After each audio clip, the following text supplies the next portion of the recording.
Hello friends, welcome to the channel. आज करेंगे T S Eliot की पोइट्री द हॉलो मैन का सेकंड पार्ट वन हम लोग ऑलरेडी कवर कर चुके हैं और पार्ट वन में ही हमने डिटेल में टीएस एलियट के बारे में भी जाना था। तो राइटर के बारे में जानना भी बहुत ज़रूरी है, ये मैं आपसे हमेशा ही कहती हूँ। उस वीडियो को भी ज़रूर देखिए, इस वीडियो को देखिए और फिर हम एमसीक्यू वीडियो कवर करेंगे।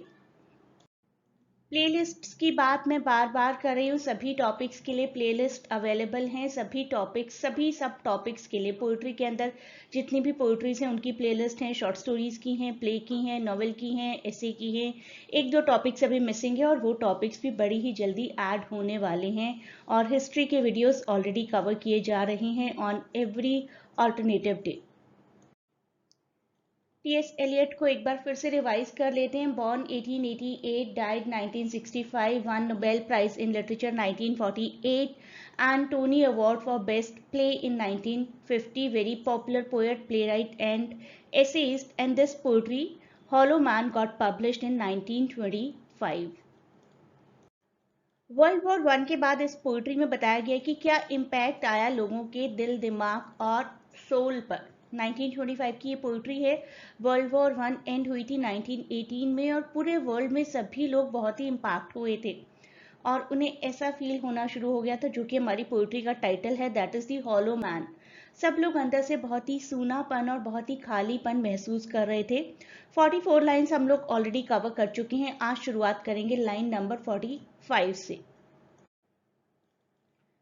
Is it like this in death's other kingdom, waking alone at the hour when we are trembling with tenderness, lips that would kiss from prayers to broken stone? So the speaker is trying to say, speaker आपको पता है speaker उन्हीं hollow men में से एक हैं। So speaker is trying to say, is it like this in the other places where death is king? Death का kingdom क्या हर जगह पर है? So the speaker basically wonders कि when the hollow men are walking alone, filled with love, and instead of kissing someone, they say prayers to the broken stone statues, right? So lips that would kiss, ऐसे lips जिन्हें प्यार करना चाहिए था, they are saying prayers that to the broken stone, broken statues. God से related कह सकते हैं एक इमेज क्रिएट की गई है। गॉड की इमेज बहुत ही सुपीरियर होती है, लेकिन गॉड की इमेज को ब्रोकन दिखाया गया, इसलिए क्योंकि in spite of being considered very powerful, God की तरफ से भी ऐसा लगा कि कोई हेल्प नहीं आई दुनिया के उन सभी लोगों के लिए जो कि वर्ल्ड वॉर के विक्टिम बने थे। The eyes are not here. There are no eyes here. In this valley of dying stars, in this hollow valley, the broken jaw of our lost kingdoms, in the last of meeting places, we grope together and avoid speech, gathered on this beach of the tumid river. Hollow man काफ़ी worried हैं कि शायद कोई भी नहीं उन्हें वहाँ देखने के लिए जहाँ पर वो इस वक्त हैं। एक तरीके से मेटाफोरिकली दिखाया गया कि everyone is dead, at least dead inside, और कोई भी नहीं उन्हें देखने वाला। कोई विजन इन हॉलो मैन का भी नहीं है। They are at present like dying stars, बिल्कुल हॉलो है सब कुछ। ब्रोकन जॉ ऑफ और लॉस्ट किंगडम, ऐसा लग रहा है कि जहाँ पर वो रहते थे, जिस दुनिया में वो रहा करते थे, वहाँ पर सब कुछ ब्रोकन हो गया और एट प्रेजेंट सभी ह्यूमंस अपने लास्ट मीटिंग प्लेस पर हैं, एक दूसरे के साथ मिल रहे हैं, बात कोई भी नहीं कर रहे हैं, गैदर हुए हैं एक बीच पर ऑन द ट्यूमिड river, the beach of the ट्यूमिड river. This symbolizes the Greek mythology. According to the Greek mythology, Tumid River is a river that the souls must cross in order to reach the beyond. मरने के बाद ये river cross करके दूसरी दुनिया में जाना पड़ता है एज पर दी ग्रीक माइथोलॉजी। तो दिखाया गया कि सभी लोग almost on the verge of death हैं। साइटलेस अनलेस द आईज रीअपियर, अभी वो बिल्कुल साइटलेस हैं, शायद कोई उम्मीद हो रोशनी वापस आने की, विजन वापस आने की। आज द परपीचुअल स्टार, जैसे कोई स्टार होता है ना कि एक बार ढल जाता है और फिर दोबारा उगता है। मल्टीफोलिएट रोज, एक रोज की बात करें जिसकी बहुत सारी पत्तियां हैं। Of deaths Twilight kingdom, the hope only of empty main, तो इन सभी एम्प्टी लोगों की लाइफ में एक उम्मीद है कि शायद कोई फूल हमारी लाइफ में खिल जाए, शायद कोई स्टार हमारी लाइफ में आ जाए जिससे कि हमारा विजन रीअपियर हो जाए। Here we go round the prickly pear, prickly pear, prickly pear. Here we go round the prickly pear at 5 o'clock in the morning. Between the idea and the reality, between the motion and the act, falls the shadow. सभी hollow man ऐसा लग रहा है कि एक cactus के आसपास dance करते हुए घूम रहे हैं. Hollow man are dancing around the cactus. A word the speaker repeats 3 times. Prickly pear, prickly pear, prickly pear. Here they are dancing around the cactus at 5 a.m. in the morning. The speaker says again, the speaker says that between an idea and its actual existence, its actual reality, between the desire and the fulfillment of that desire, there is a shadow. हम सुबह सुबह घूम रहे हैं, सुबह सुबह dance कर रहे हैं, और कोई आइडिया अगर किसी के दिमाग में है भी तो उस आइडिया और मोशन के बीच में एक शेडो है.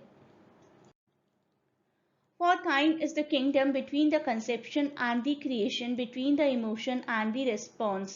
Falls the shadow. Life is very long between the desire and the spasm, between the potency and the existence, between the essence and the descent. Falls the shadow.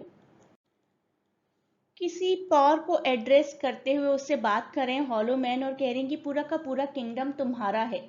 The whole kingdom belongs to you. The speaker, or more likely maybe some new person, saying the quotes from Bible. इसी तरीके की quotes Bible में use की जाती हैं. And he says, between having an idea and making it real, between a feeling and acting, there is a shadow. कुछ भी काम करें तो कुछ ना कुछ अड़चन है बीच में. लाइफ बहुत ही लॉन्ग है, बहुत लंबी है.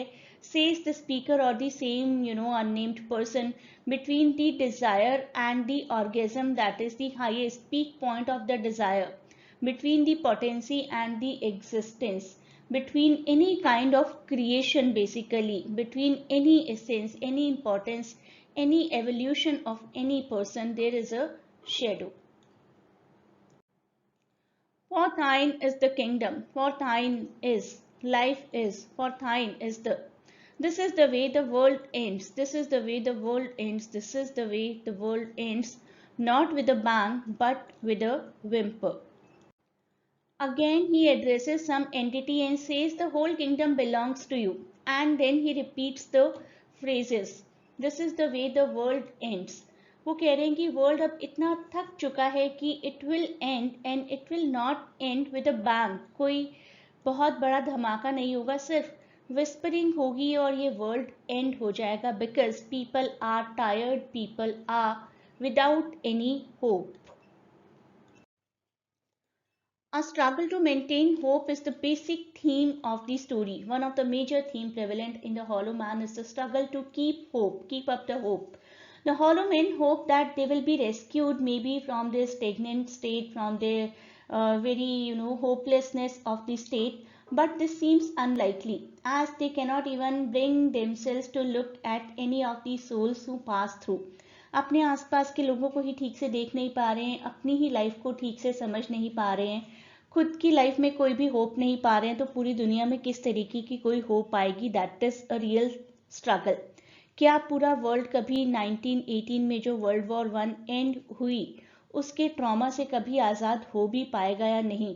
That is what the speaker is trying to think. पूरा वर्ल्ड जिस तरीके की नेगेटिव स्टेट में है एट प्रेजेंट, जिस तरीके से पेसिमिस्टिक स्टेट में है, उससे आगे आना और ऑप्टिमिस्टिक होना काफ़ी इम्पॉसिबल लग रहा है हमारे स्पीकर को. And that is what is the theme of the story, theme of the poetry, struggle to maintain hope. अब आप सबके लिए एक सवाल, प्लीज कमेंट्स में आंसर करिए.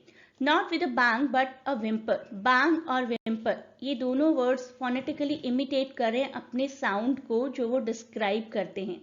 तो इस लिटरेरी डिवाइस को हम लोग क्या कहेंगे? Please answer in comments.